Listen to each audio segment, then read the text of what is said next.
helical strands that are intertwined and wind around each other on the outside of the molecule. This is the material that stores all of our genetic information. In higher life forms, this will be the equivalent of something like a gigabyte of information stored in the molecules that form the individual chromosomes, all packed within the nucleus, which is a tiny fraction of the entire cell size. So what does DNA do? Well, the information in DNA ends up providing the information for sequencing the amino acids to make proteins. We have information in a one-dimensional form that provides the information for a three-dimensional form.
I'm finally just beginning to grasp the complexity of the cell.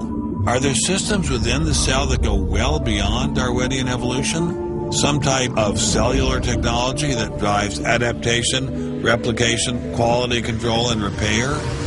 What if these new mechanisms have massive design implications? Well, I say, so be it. The cell really is like nothing we've ever seen in the physical world. That's got to be firmly grasped. That's not something we can just say, oh, well, it's just a little bit more of the same old, same old. It's not the same old, same old.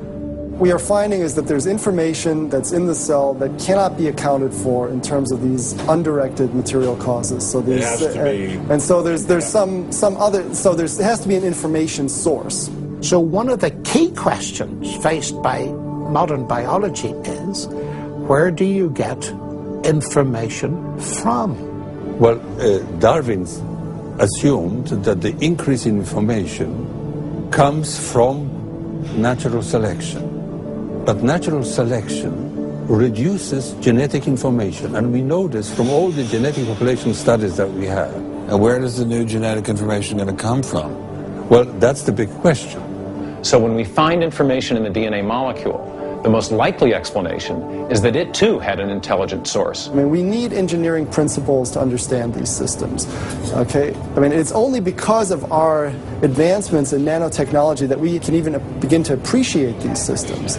But using intelligent design didn't seem to stop the scientists I spoke with, so why all the controversy? Suppose we find, simply as a matter of fact, that our scientific inquiries point in one direction. Which is that there's an intelligent creator. Why should we eliminate that from discussion?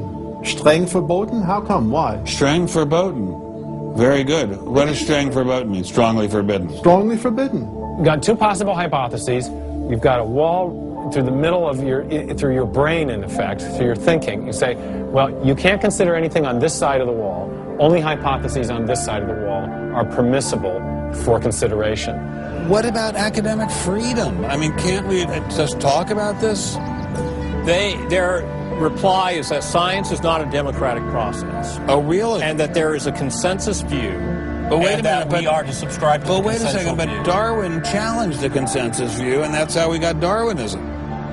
If Darwin wanted to challenge the consensus today, how would he do it? Science isn't a hobby for rich aristocrats anymore. It's a multi-billion-dollar industry. And if you want a piece of the pie, you've got to be a good comrade. Scientific ideas. How we get them to you, the people. Every idea must be inspected to ensure that it is safe. All theories must pass through a series of checkpoints. First, the Academy. Getting a controversial theory through the Academy can be dangerous.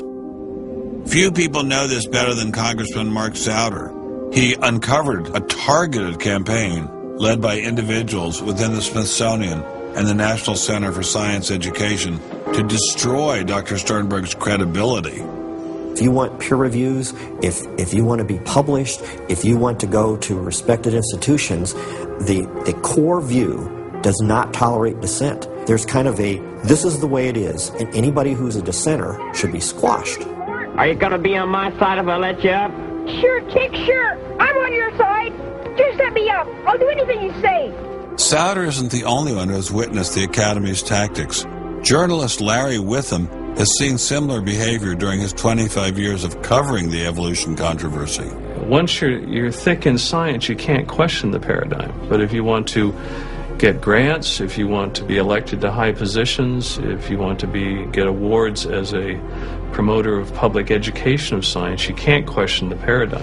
People cannot be trusted to form their own opinions. This business about open-mindedness is nonsense. Why is the scientific establishment so afraid of free speech? There is this fear that if one aspect of a theory is closely scrutinized, there's going to be an unraveling. Who are you? Oh, I am the great and powerful Wizard of Oz. I interviewed dozens and dozens of scientists, and when they're amongst each other or talking to a journalist who they trust, they'll speak about, it's incredibly complex, or molecular biology is in a crisis. But publicly, they can't say that. Keeping a keen eye on the Academy, our various watchdog organizations. Listen to Eugenie Scott of the National Center for Science Education. The NCSE has been at the heart of virtually every evolution controversy over the past 25 years, vigorously defending the Darwinian gospel. We have had a lot of business, unfortunately, at NCSE in the last few years, because virtually every state in which science education standards has come up for consideration has had a big fight about the coverage of evolution in them. NCSE was started by a group of scientists and teachers who were very concerned because in the late 70s and early 80s there were a lot of attempts to pass equal time for creation science and evolution laws. And clearly this is something that neither scientists nor teachers liked. It wasn't exactly help the creationists are coming, but it's, kind of along those lines. Most scientists just throw up their hands and say, creationists, they drive me crazy, you handle it. We've worked a lot with science education organizations. The most important group we work with is members of the faith community, because the best kept secret in this controversy is that Catholics and mainstream Protestants are okay on evolution. Are you sure about that, Eugenie? Liberal Christians have been fighting with conservative Christians for so long that they'll side with anybody against the fundamentalists. And Eugenie Scott says, well, welcome over. There's a kind of science defense lobby, or an evolution defense lobby in particular. They are mostly atheists, but they are desperately wanting to be friendly to mainstream, sensible religious people. And the way you do that is to tell them that there's no incompatibility between science and religion. But is there really an incompatibility? Can't we believe in God and Darwin? Implicit in most evolutionary theory is that either there's no God or God can't have any role in it. So naturally, as many evolutionists will say, it's the strongest engine for atheism. They called me as a witness, and a lawyer said, Dr. Dawkins, has your belief in evolution, has your study of evolution turned you towards atheism? I would have to say yes. And that's the worst possible thing I could say for winning that court case. So people like me are bad news for the science lobby, the evolution lobby. By the way, I'm being a hell of a lot more frank and honest in this interview than many people in this field would be.